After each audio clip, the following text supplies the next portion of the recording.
सचेता classes में आपका स्वागत है, क्योंकि आपकी शिक्षा ही हमारी प्राथमिकता है और आपकी सफलता हमारा लक्ष्य है। हेलो स्टूडेंट्स, सचेता क्लासेज में आपका स्वागत है। हम पढ़ रहे हैं कहानी पूस की रात। कहानी पूस की रात के लेखक परिचय के बारे में हमने पढ़ा। हिंदी साहित्य के महान साहित्यकार, महान कथाकार मुंशी प्रेमचंद के जीवन परिचय के बारे में हमने कल पढ़ा। आज कहानी शुरू करने से पहले कहानी के बारे में थोड़ा जान लेते हैं। ये कहानी 1930 में माधुरी पत्रिका के माध्यम से प्रकाशित हुई। ये कहानी मानसरोवर के प्रथम खंड में संकलित है। इस कहानी में किसान की पीड़ा का मार्मिक यथार्थ चित्रण किया गया है। पूस की रात कहानी के माध्यम से मानव का आर्थिक शोषण व समाज पर करारा व्यंग्य किया गया एवं सूदखोरी, ऋण, ब्याज जैसे चक्र हैं जिसमें किसान एक बार पड़ जाता है तो दोबारा निकलना मुश्किल हो जाता है। कहानी भाग फर्स्ट।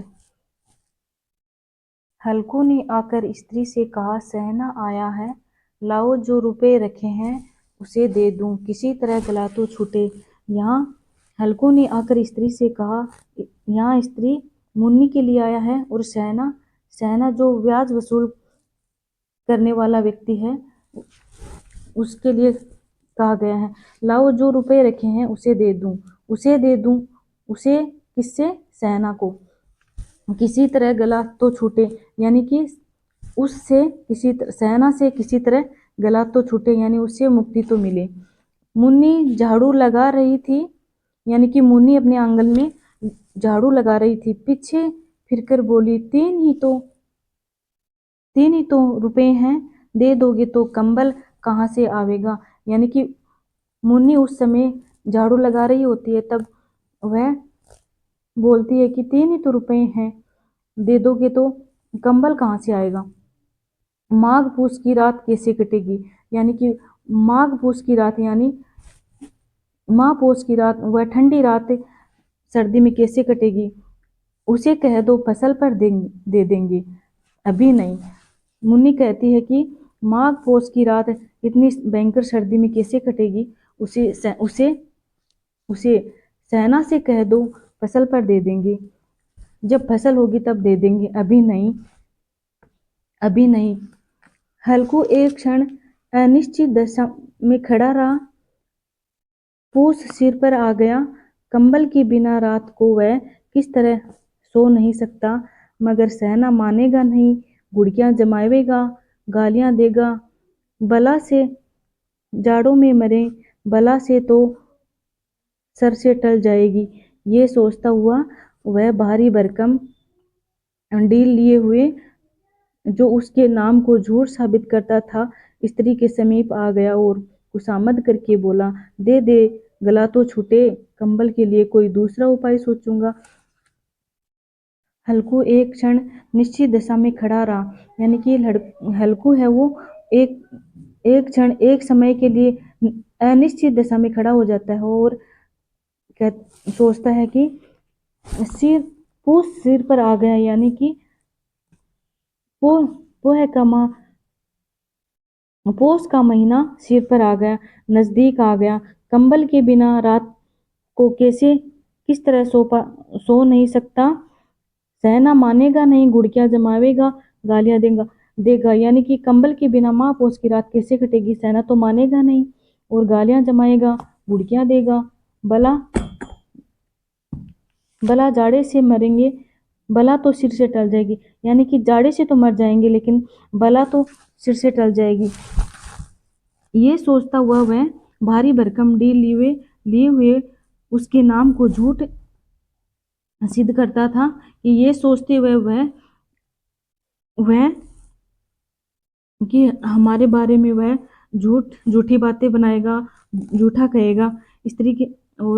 स्त्री के समीप आ गया, यानी कि वह मुन्नी के समीप आ गया। कौन? हल्कू मुन्नी के समीप आ गया और खुशामद करके बोला, दे दे, गला तो छूटे, यानी कि दे दो ना, गला तो छूटे, कि उससे छुटकारा तो मिले। कंबल के लिए तो कोई दूसरा उपाय सोचूंगा, यानी कि कंबल के लिए तो मैं कोई दूसरा उपाय सोच लूंगा।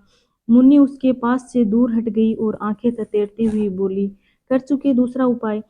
मुन्नी है वो हल्कू के पास से दूर हट जाती है और आंखें ततेड़ते हुए बोलती है कि कर चुके दूसरा उपाय, जरा सुनो तो कौन सा उपाय करोगे? कोई खैरात देगा? कंबल न जाने कितनी बाकी हैं जो किसी तरह चुकाने नहीं आती। मैं कहती हूँ तुम क्यों नहीं खेती छोड़ देते, मगर मगर मर काम करो, उपज तो वो बाकी दे दो। चलो छुट्टी हुई। मुन्नी उसके पास से हट जाती है और आंखें ततेड़ती हुई मतलब गुस्से से कहती है, कर चुके दूसरा उपाय, जरा बताओ तो सही। कर चुके दूसरा उपाय, जरा बताओ तो सही कि कोई आपको खैरात में देगा कंबल। न जाने कितनी बाकी हैं, यानी न जाने कितना ऋण अभी बाकी है जो किसी तरह चुकने ही नहीं आता। न जाने कि कितना ऋण अभी बाकी है जो किसी तरह से चुकता ही नहीं है।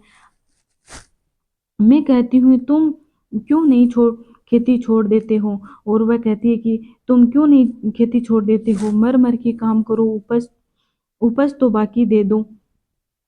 यानी कि मैं कहती हूँ कि तुम क्यों नहीं खेती छोड़ देते हो, उपज तो बाकी दे दो, मर मर के तो काम करो और बाकी होता है वो उसको सेना को दे दो।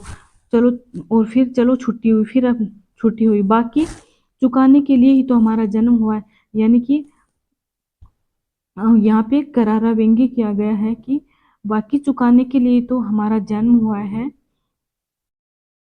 पेट के लिए मजदूरी करो,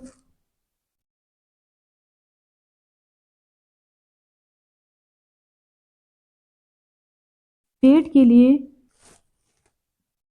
पेट के लिए मजदूरी करो, ऐसी खेती से बाज आए, मैं रुपये न दूंगी न दूंगी। यानी कि पेट के लिए मजदूरी करो, ऐसी खेती से बाज आए, मैं रुपये न दूंगी न दूंगी। हल्कू उदास होकर बोला, तो क्या गाली खाऊं? मुन्नी ने तड़प कर कहा, गाली क्यों देगा, क्या उसका राज है? अब मुन्नी थोड़ी नरम पड़ जाती है और कहती है, गाली क्यों देगा, क्या उसका राज है? मगर वह कहने के साथ ही उसकी तनी हुई भौहें ढीली पड़ जाती है। मगर वह ये सब कहने के बाद ही उसकी तनी हुई जो भौहें हैं, यानी कि जो गुस्सा है उसका, वो ढीला पड़ जाता है।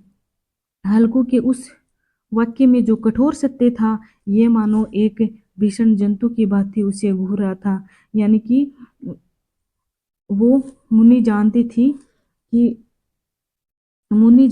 कि हल्कू के बारे में, उसकी दशा के बारे में ये हल्कू के लिए कठोर सत्य था। मानो मानो ये भीषण जंतु की भांति उसे घूर रहा है, और वह हल्कू है जो भीषण जंतु की भांति उसको घूर रहा है, लगातार देख रहा है। उसने जाकर आले पर से रुपये निकाले और लाकर हल्कू के हाथ पर रख दिए। यानी कि मुन्नी ने जाकर आले पर से रुपये निकाले और हल्कू के हाथ में जाकर रख दिए। फिर बोली, तुम छोड़ दो अब ये खेती, मजूरी में सुख से।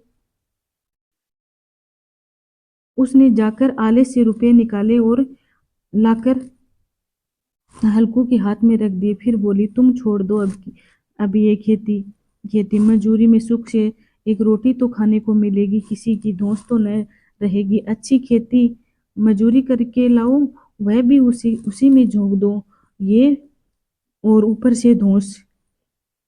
और मुन्नी कहती है कि अब आप ये मजदूरी छोड़ दो, आप ये खेती छोड़ दो और मजदूरी करो। कम से कम सुख की 2 रोटी तो खाने को मिलेगी, कम से कम सुख से 1 रोटी खाने को तो मिलेगी, किसी की धौंस तो न सुननी पड़ेगी। अच्छी है खेती, खेती अच्छी है, यहाँ पे भी व्यंग्य किया गया है, अच्छी है खेती, मजदूरी करके लाओ, वह भी उसी में झोंक दो। यानी कि खेती अच्छी है कि मजदूरी करके लाओ और वह भी उसी में झोंक दो। हल्कू ने रुपए लिए और इस तरह बाहर चला मानो अपना हृदय निकाल कर देने जा रहा है। उसने मजदूरी से एक एक पैसा काट काट कर 3 रुपए कंबल के लिए जमा किए थे वह आज निकलने जा रहे हैं। एक एक पग के साथ उसका मस्तिष्क पानी दीनता से बाहर दबा जा रहा है। हल्कू ने रुपए लिए और इस तरह से बाहर चला कि मानो अपना हृदय यानी कि अपना कलेजा निकाल के दे रहा है। उसने मजदूरी से एक एक पैसा निकाल कर काट काट कर जमा किए थे। उसने मजदूरी से एक एक पैसा काट काट कर जमा किए थे, किसके लिए? कंबल लाने के लिए। वह भी उसको देने के लिए, सेना को देने के लिए जा रहा था। वह आज निकले जा रहे हैं, यानी वह भी वो देने जा रहा है। एक एक पग के साथ उसका मस्तक पानी की दीनता से बाहर से दबा जा रहा है, यानी उसका एक एक क्षण दीनता से दबा जा रहा है। पूस की अंधेरी रात है। कहानी का भाग दूसरा शुरू होता है। पूस की अंधेरी रात है।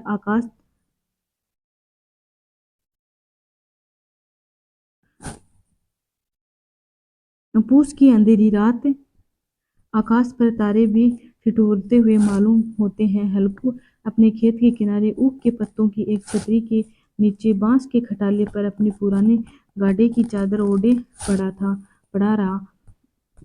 घाट के नीचे उसका संगी कुत्ता जबरा पेट में मुंह डाले सर्दी से कू कू कर रहा था। यानी कि पूस की अंधेरी रात है, यानी माह पोस की जो अंधेरी रात है, वह उसमें आकाश पर तारे भी ठिठुरते हुए मालूम होते हैं। पूस की अंधेरी जो ठंडी इतनी सर्दी भरी जो रात होती है, उसमें तारे भी मानो ठिठुरते हुए मालूम होते हैं, यानी कि तारे भी सर्दी से ठिठुरते हुए मालूम होते हैं। हल्कू अपने खेत के किनारे ऊख के पत्तों की छतरी के नीचे बांस के खटाले पर अपनी पुरानी गाड़ी की चादर ओढ़े पड़ा है। यानी हल्कू अपने खेत के किनारे पर ऊख के पत्तों की यानी ईख के पत्तों की एक छतरी बनाई हुई है और बांस के खटाले पर अपनी पुरानी गाड़ी की जो चादर है वो ओढ़े पड़ा कांप रहा था। खाट के नीचे उसका संगी कुत्ता, उसकी खाट के नीचे उसका संगी कुत्ता, उसका संगी कुत्ता यानी उसका साथी कुत्ता जबरा है, वो पेट से मुंह डाले सर्दी से कू कू करा। उसका जो संगी कुत्ता जबरा है, वो पेट में मुंह डाले सर्दी से कू कू कर रहा होता है। दो में से एक को नींद नहीं आ रही, यानी कि दोनों में से किसी एक को भी नींद नहीं आ रही। यहाँ दोनों कौन है? एक तो जबरा है और एक हल्कू है। हल्कू ने घुटनों को गर्दन में चिपकाते हुए कहा, क्यों जबरा, जाड़ा लगता है? कहता तो था घर में पुआल पर लेट रह तो यहाँ क्या लेने आया है? अब खाओ ठंड, मैं क्या करूं? जानते थे मैं यहाँ हलवा पूरी खाने आ रहा हूँ। दौड़े दौड़े आगे आगे चले आए। अब रो नानी के नाम को। यानी कि अब हल्कू है, वो जबरा से कहता है कि मैं कहता है कि घर में पुआल पर लेटे रहता। क्यों जबरा, अब क्यों आए हो मेरे साथ? घर में पुआल के ऊपर लेटे रहता। अब खाओ ठंड। तुम तो ऐसे जानते थे कि मैं यहाँ हलवा पूरी खाने आ रहा हूँ, जो कि दौड़े दौड़े मेरे आगे चले आए। अब रो नानी के नाम को। अब रो तुम, अब पड़े रहो ठंड में, अब मरो ठंड के मारे। जबरा ने पड़े पड़े दुम हिलाई और अपनी कू कू की दीर्घ बन बनाता हुआ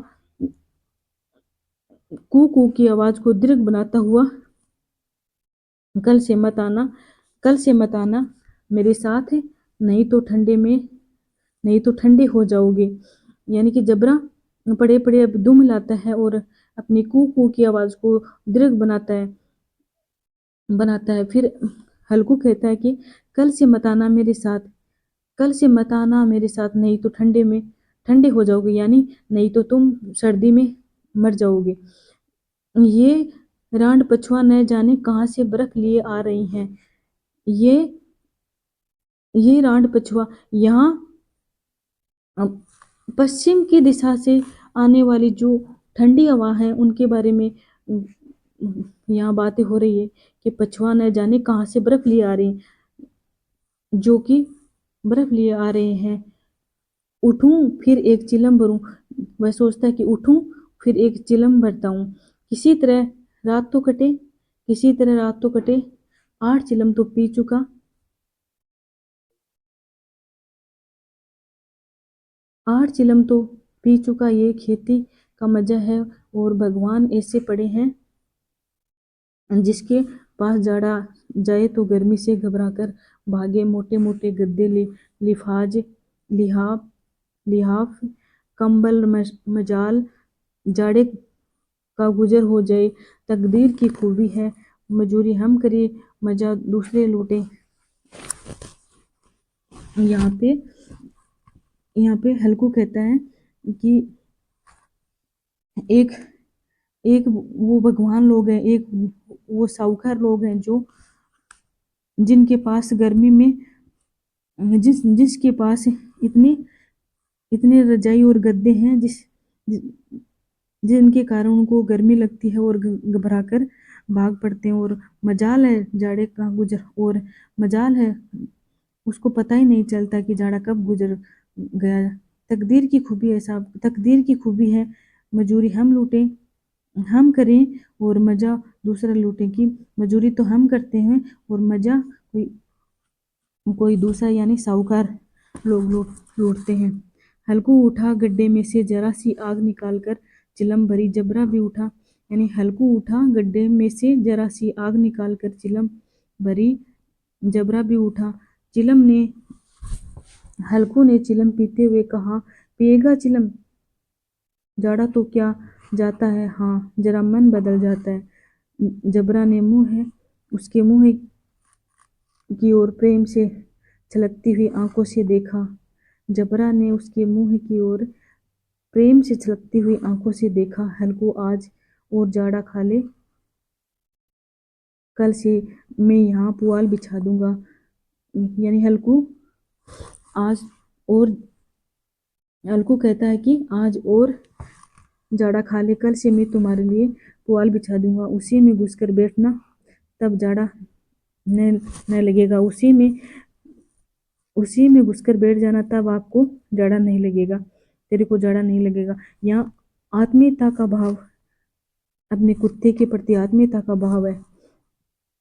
जबरा ने अपने पंजे घुटनों पर रख दिए और उसके मुंह के पास अपना मुंह ले लिया। हल्कू को उसकी गर्म सांस लगी। जबरा ने अपने पंजे उसके घुटनों पर रख दिए और उसके मुंह के पास अपना मुंह ले लिया। हल्कू को उसकी गर्म सांस लगी। चिलम पीकर हल्कू फिर लेटा और निश्चय करके लेटा कि चाहे कुछ भी हो, अब की बार सो ही जाऊंगा। एक ही क्षण में उसकी हृदय में कंपन होने लगा। कभी इस करवट लेता, कभी उस करवट लेता। अब हल्कू है वो चिलम भरता है और सोचता है कि अब की बार कुछ भी हो, चाहे कितनी भी सर्दी हो, कितना भी जाड़ा लगे, लेकिन अब की बार मैं सो ही जाऊंगा। फिर एक क्षण में ही उसके हृदय में कंपन होने लगा कि अब उसके हृदय में कंपन होने लग जाता है और करवट बदलता है, कभी इस करवट कभी उस करवट।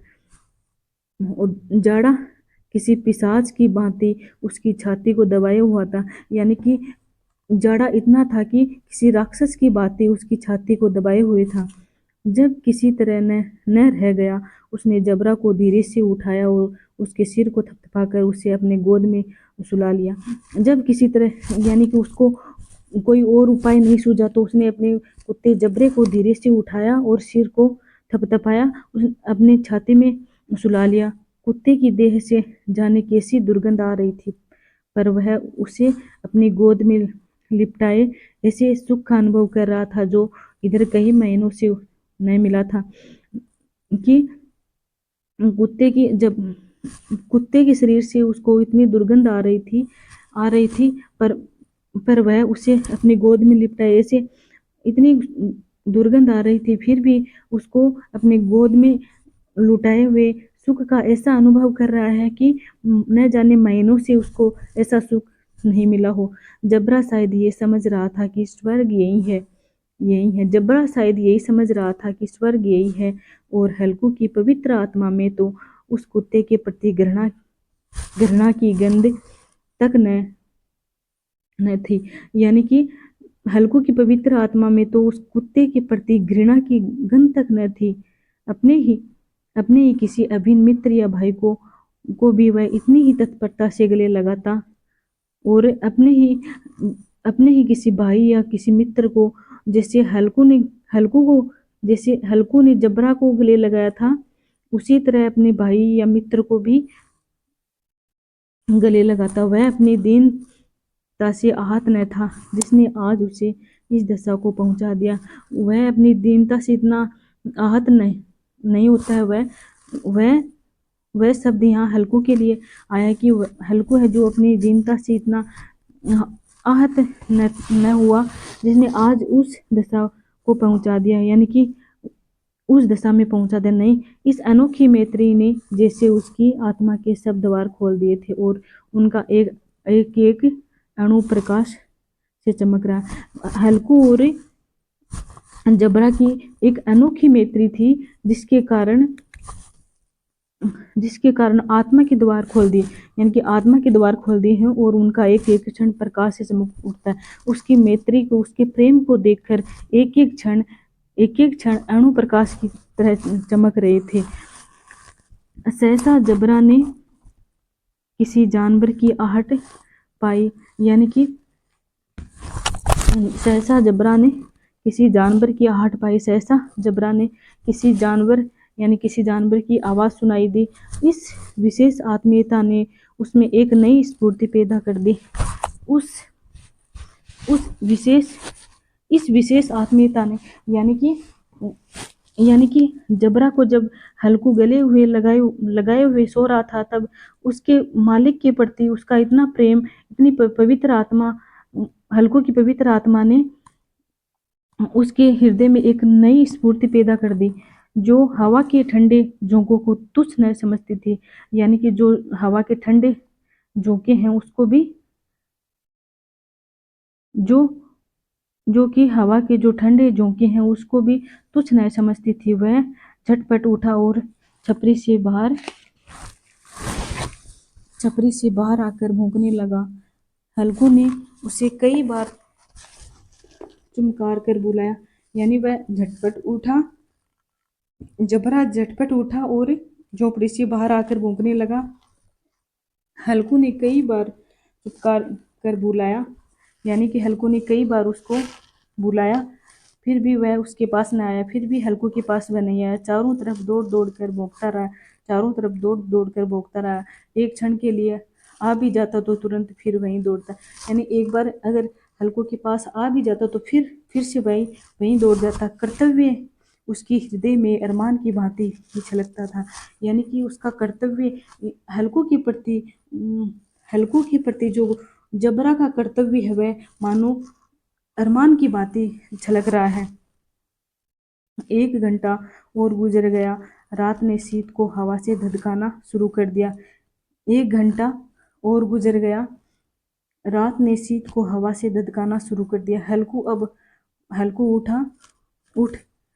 हल्कू उठ बैठा और दोनों घुटनों को छाती में मिलाकर सिर को उसमें छिपा लिया। फिर भी ठंड कम न हुई। ऐसा जान पड़ता था सारा रक्त जम गया, धमनियों में रक्त की जगह हिम बह रही है। यानी 1 घंटा गुजर जाने के बाद हल्कू है वो फिर से उठता है और अपने दोनों पैर छाती से लगाकर बैठ जाता है और छाती से लगाकर दोनों घुटनों को छाती में लगाकर बैठ जाता है। और फिर भी ठंड कम न हुई, फिर भी उसको ठंड कम नहीं लगती है। उसको ऐसा जान पड़ता था कि सारा रक्त जम गया, यानी कि सारा रक्त है वो जम गया है और धमनियों में खून की जगह सिर्फ हिम बह रही, यानी कि धमनियों में खून की जगह सिर्फ बर्फ बह रही है। उसने झुककर आकाश की ओर देखा। अभी कितनी रात बाकी है। सप्तर्षि अभी आकाश में आधे भी नहीं चढ़े। हल्कू ने झुककर आकाश की ओर देखा कि अभी कितनी रात बाकी है, यानी कि अभी कितनी रात बाकी है। अभी सप्तर्षि अभी आकाश में आधे भी नहीं चढ़े हैं। जो सप्तऋषि हैं, पहले पुराने जमाने में जो बुजुर्ग हुआ करते थे वो, उनके पास घड़ियां वगैरह नहीं होती थी, तो भी सप्तऋषि को देख के ही वो पता लगाते थे कि कितना टाइम हुआ है, कितनी रात बीती है। सप्तऋषि अभी आकाश में आधे भी नहीं चढ़े, ऊपर आ जाएंगे तभी सवेरा होगा। कि अभी आधे भी नहीं चढ़े सप्तऋषि हैं वो ऊपर आ जाएंगे तब भी सवेरा होगा। अभी पैर से ऊपर रात है, यानी अभी पैर से ऊपर रात है, यानी कि अभी एक पैर में 3 घंटा हो 3 घंटे का समय होता है एक पैर में। तो अभी अभी एक पैर बाकी है, यानी कि अभी 3 घंटे सुबह होने में और बाकी है। हल्कू के खेत से कोई एक गोली के टप्पे पर आम का एक बाग था। पतझड़ शुरू हो गई।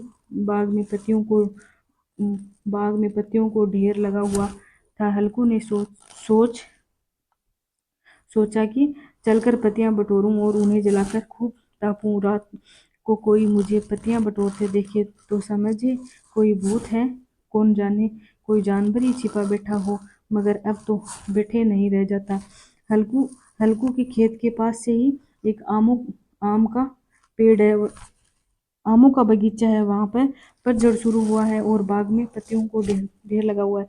वहां पर बाग में पत्तियों का ढेर लगा हुआ है। हल्कू सोच हल्कू ने सोचा चलकर पत्तियां बटोरूं और उसे जलाकर खूब तापूं, यानी कि उसे जलाकर चलकर पत्तियां बटोरूं और उसको जलाकर खूब तापूं। रात को कोई मुझे और सोचता है कि रात को अगर मुझे कोई देखेगा तो सोचेगा कि कोई भूत है, कौन जाने कोई जानवर ही छिपा बैठा हो। और कौन कौन जानता है कि कोई उसमें कोई जानवर ही जहरीला जानवर ही छिपा बैठा हो। मगर अब तो बैठे नहीं रहा जाता। मगर अब तो सर्दी के मारे बैठा नहीं रहा जाता। उसने पास के अरहर के खेत में जाकर अरहर उसने पास के अरहर के खेत में जाकर कई पौधे उखाड़ लिए और उनका झाड़ू बनाकर हाथ में सुलगता हुआ उपला लिए बगीचे की तरफ चला। जबरा ने आते देखा, पास आया और दुम हिलाने लगा।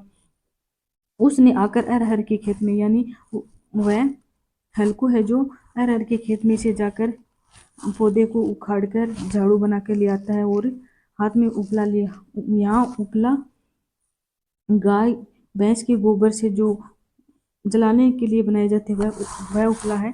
बगीचे की तरफ चला और हाथ में उपला लिए बगीचे की ओर चला चला जबरे ने उसे आते देखा, यानी जबरे ने उसे आते देखा तो पास आया और दुम हिलाने लगा। हल्कू ने कहा, अब तो नहीं रहा जाता जबरू। हल्कू ने कहा, अब तो नहीं रहा जाता जबरू। चलो बगीचे में पत्तियां बटोर कर तापें, यानी कि चलो बगीचे में से पत्तियां बटोर कर ताते हो जाएंगे तो फिर आकर सोएंगे। अभी तो बहुत रात है। ताते हो जाएंगे तो फिर आके सोएंगे, अभी तो बहुत रात है। जबरा ने कू कू कर सहमति प्रकट की और आगे बगीचे की ओर चला। जबरे ने भी कू कू कर सहमति प्रकट की और आगे बगीचे की ओर चल दिए। बगीचे में खूब अंधेरा छाया हुआ था और अंधकार में निर्दय पवन पत्तियों को कुचलता हुआ चला जाता था। वृक्षों से ओस की बूंद टप टप नीचे टपक रही थी। एकाएक झोंका मेहंदी के फूलों की खुशबू लिए हुए आया। बगीचे में खूब अंधेरा छाया हुआ था और अंधकार में निर्दय पवन पत्तियों को कुचलता हुआ, यानी अंधकार है जो निर्दय पवन पत्तियों को कुचलता हुआ आगे चला जा रहा था। वृक्षों से ओस की बूंदें टप टप नीचे टपक रही थी। वृक्षों से ओस की बूंदें वृक्षों से जो ओस की बूंदें यानी पानी की बूंदें नीचे टप टप नीचे टपक रही थी। एकाएक झोंका मेहंदी के फूलों की खुशबू लिए आया और एकाएक झोंका मेहंदी के फूलों की खुशबू लिए आया। हल्कू ने कहा, कैसी अच्छी महक आई जबरू, तुम्हारी नाक में भी तो सुगंध आ रही है। हल्कू ने जबरू से कहा कि कैसी अच्छी महक आई है जबरू, तुम्हारी नाक में भी तो सुगंध आ रही है। जबरा को कहीं जमीन पर एक हड्डी पड़ी मिल गई थी, उसे चिचोड़ रहा था, यानी कि जब जबरा को कहीं जमीन पर एक हड्डी पड़ी हुई मिली तो वह उसको चिचोड़ रहा था। हल्कू ने आग जमीन पर रख दी और पत्तियां बठारने लगा। हल्कू ने आग जमीन पर रख दी और पत्तियां बठारने लगा। जरा देर में पत्तियों का ढेर लग गया। हाथ ठिठुरे जाते थे। नंगे पाँव गले जाते थे और वह पत्तियों का पहाड़ खड़ा कर रहा था। इसी अलाव में वह ठंड को जलाकर भस्म कर देगा। हल्कू है वो, उसके हाथ है वो ठिठुर रहे थे और नंगे पाँव गले जा रहे थे, यानी कि वह सर्दी से गले जा रहे थे, यानी कि सर्दी से अकड़े जा रहे थे। वह पत्तियों का पहाड़ खड़ा कर रहा था और पत्तियों का पहाड़ वह खड़ा कर रहा था। इसी अलाव में वह ठंड को जलाकर भस्म कर देगा और वह सोचता है कि इसी अलाव में इसी आग में ठंड को जलाकर भस्म कर देगा, यानी ठंड को जलाकर भस्म कर देगा। थोड़ी देर में अलाव जल उठा, उसकी लौ ऊपर वाले वृक्ष की पत्तियों को छू छू कर भागने लगी। यानी कि थोड़ी देर में अलाव जल उठा, यानी थोड़ी देर में आग जल उठी और उसकी जो लौ है वह ऊपर वाले वृक्षों की पत्तियों को छू छू कर, ऊपर वाले जो वृक्ष है उसकी पत्तियों को छू छू कर भागने लगी, यानी उसको छू छू कर निकलने लगी। उस अस्थिर प्रकाश में बगीचे के विशाल वृक्ष ऐसे मालूम होते हैं मानो उस अथाह अंधकार को अपने सिरों पर संभाले हुए हैं। यानी कि उस अस्थिर प्रकाश में बगीचे के विशाल वृक्ष ऐसे मालूम होते हैं मानो कि उस अथाह अंधकार को अपने सिरे पर संभाले हुए हैं। अंधकार के उस अनंत सागर में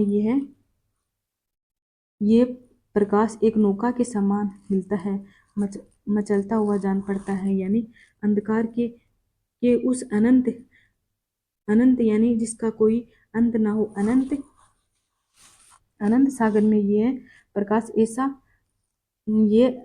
ऐसा नौका के समान, यानी वह प्रकाश एक नाव के समान है जो मचलता हुआ जान पड़ता है, जो कि समुद्र में एक तुच्छ के समान दिखाई पड़ता है। हल्कू अलाव के सामने बैठा आग ताप रहा था। एक क्षण में उसने दो हैर उतारकर बगल में दबा ली, दोनों पांव फैला दिए मानो ठंड को ललकार रहा है। तो तेरे जी में आए सो कर ठंड, असीम शक्ति पर विजय पाकर वह विजय गर्व में हृदय में छिपा न सका।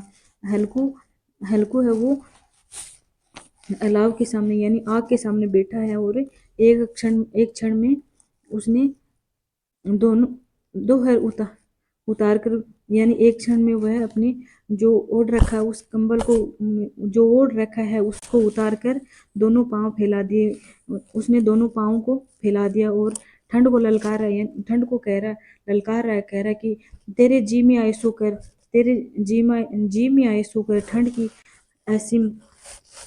असीम का विलोम शब्द होता है ससीम। असीम शक्ति पर विजय पाकर वह गर्व को हृदय में छिपा न सका, यानी कि वह ठंड से विजय पाना चाहता है, लेकिन हृदय में वह छिपा न सका। उसने जबरा से कहा, क्यों जबर, अब ठंड नहीं लग रही?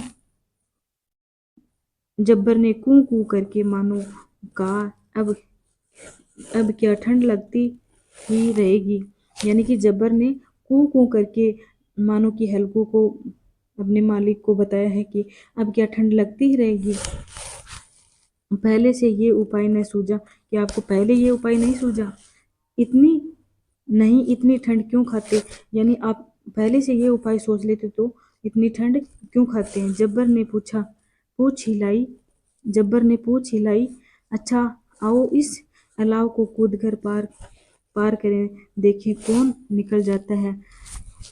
अगर जल गए बच्चा तो हम दवा न करूंगा। यानी जो हल्कू है वो अब जब्बर से कहता है कि आओ हम इस अलाव को कूद कर पार करें, यानी कि हम उस आग को कूद कर के पार करके देखें कि कौन आगे निकलता है। अगर जल गए बच्चा तो मैं दवा नहीं करूंगा।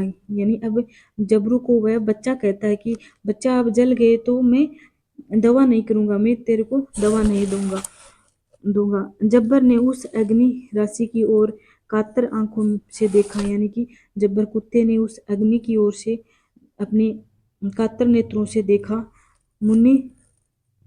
मुन्नी से कल कहने देना नहीं तो लड़ाई करेगी। अब हल्कू कह रहा है कि मुन्नी से कल कहने देना नहीं तो वो लड़ाई करेगी। ये कहता हुआ वह उछलता और उस अलाव के ऊपर से सांप निकल गया। और ये कहता हुआ वह उछला और उस आग के ऊपर से सांप निकल गया। पैरों में जरा लपट लगी और उसके पैरों में जरा सी लपट लगी, पर वह कोई बात नहीं थी। जबरा आग के इर्द गिर्द घूमकर उसके पास आ खड़ा हो गया। यानी कि उसके पैरों में जरा सी लपट लगी थी, लेकिन उसका कोई बात नहीं, पर कोई उसे कोई बात के इर्द गिर्द घूम रहा था। घूम कर उसके पास आ खड़ा हो गया। यानी जबरा आग के इर्द गिर्द घूम के उसके पास आके खड़ा हो गया। हल्कू ने कहा, चलो चलो, इसकी सही नहीं है, ऊपर से कूद। यानी हल्कू ने कहा, चलो चलो, ऐसा सही नहीं है, उसके ऊपर से कूद के आओ। कूदा और अलाव के इस पार आ गया और वह फिर कूद जाता है और आग के इस पार आ जाता है। पत्तियां जल चुकी थी बगीचे में, फिर अंधेरा छा गया था। राख के नीचे कुछ कुछ आग बाकी थी। यानी बगीचे में पत्तियां जल चुकी होती हैं और बगीचे में अंधेरा छा जाता है। राख के नीचे कुछ कुछ आग बाकी होती है और राख के नीचे कुछ कुछ आग है वो बाकी होती है, जो हवा का झोंका आ जाने पर जरा आग उठती है। यानी कि हवा का झोंका आ जाने पर वह फिर से आग उठती है। एक क्षण में फिर आंखें बंद कर लेती है और एक क्षण में फिर वह आंखें बंद कर लेती है। हल्कू ने फिर चादर ओढ़ ली और गर्म राख के पास बैठा। हल्कू है वो फिर चादर ओढ़ लेता है और गर्म राख के पास बैठ जाता है। बैठा हुआ एक गीत गुनगुनाने लगा। हल्कू फिर आग के पास बैठकर एक गीत गुनगुनाने लगता है। उसके बदन में गर्मी आ गई थी, पर ज्यों ज्यों शीत बढ़ती जाती थी उसे आलस से दबाए लेता था। उसके बदन में हल्कू के बदन में गर्मी आ गई होती है और फिर ज्यों ज्यों शीत बढ़ती है, यानी ज्यों ज्यों ठंड बढ़ती जाती है, उसे आलस्य है वो दबाए लेता है। आलस्य है वो उसको दबा लेता है। जबरा जोर से भौंक कर खेत की ओर भागा। हल्कू को ऐसा मालूम हुआ कि जानवरों का एक झुंड खेत में आया है, शायद नील गायों का झुंड था। जबरा जोर से भौंक कर खेत की ओर भागा। हल्कू को ऐसा मालूम हुआ कि जानवरों का एक झुंड खेत में आया है, शायद नील गाय होगी, शायद नील गायें होंगी। उसके कूदने दौड़ने की आवाज़ साफ कान में आ रही थी। उसके कूदने दौड़ने की आवाज़ें उसके कान में साफ आ रही थी। फिर ऐसा मालूम हुआ कि उसके कूदने दौड़ने की आवाज़, किसकी कूदने दौड़ने की आवाज़? नील गायों की कूदने दौड़ने की आवाज़ उसके कानों में साफ आ रही थी। फिर उसको ऐसा मालूम हुआ कि खेत में चर रही हैं। उसके चबाने की आवाज़ चर चर सुनाई देने लगी। उसके चबाने की जो नील गाय हैं उनके चबाने की आवाज़ उसके कानों में चर चर की आवाज़ साफ सुनाई देने लगी। उसने दिल में कहा, नहीं, जबरा के होते कोई जानवर खेत में नहीं आ सकता। उसने अपने दिल में कहा कि अपने मन में ही कहा कि जबरा के होते हुए कोई दूसरा जानवर अपने खेत में नहीं आ सकता। नोच ही डालेगा, और जबरा है वो उसको नोच ही डालेगा। मुझे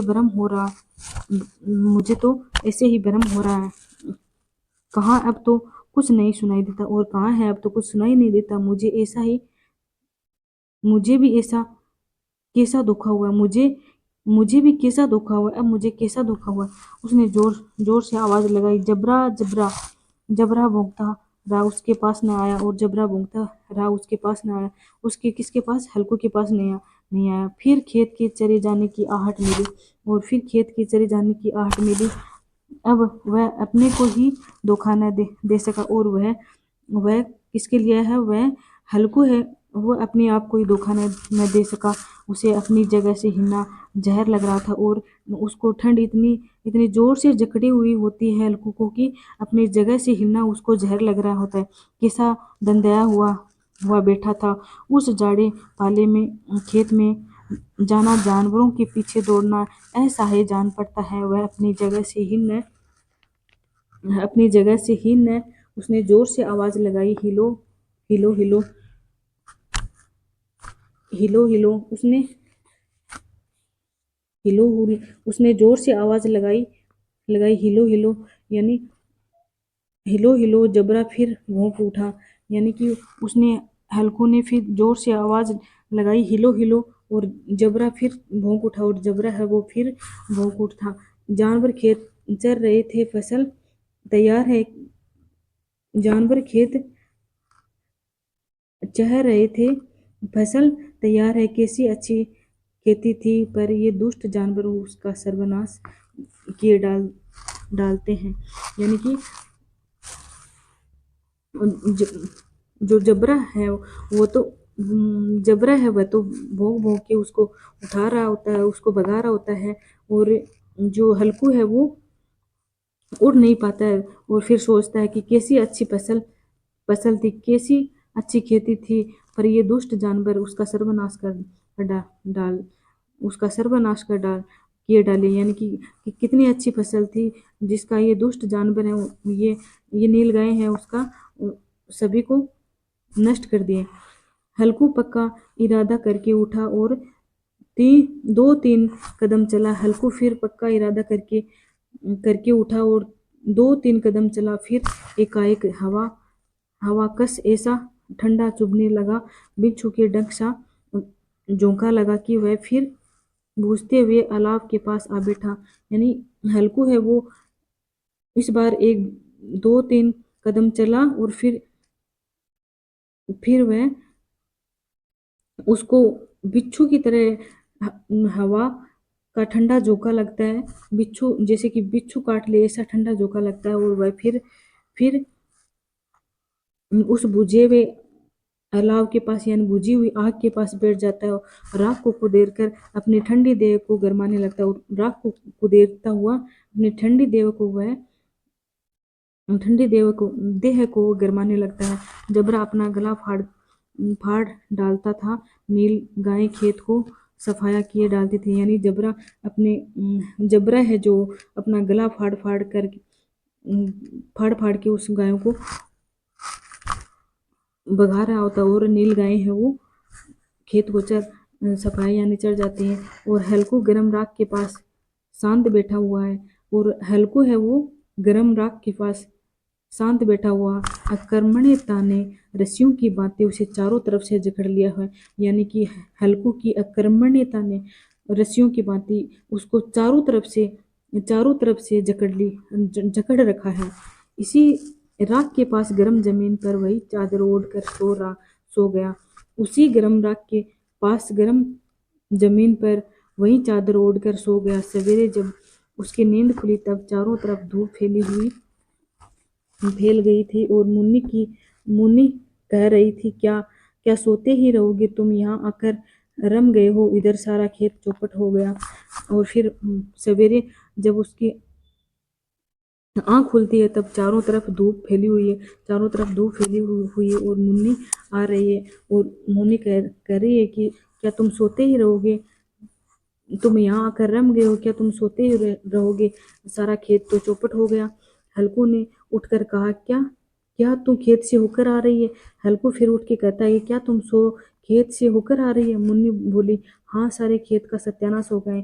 मुन्नी कहती है कि हाँ, मैं उस खेत से होकर ही आ रही हूँ, सारा खेत का सत्यानाश होगा। भला ऐसा कोई सोता है?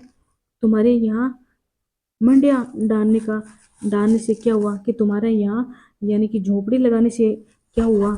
हल्कू ने बहकान बह बहाना बनाया।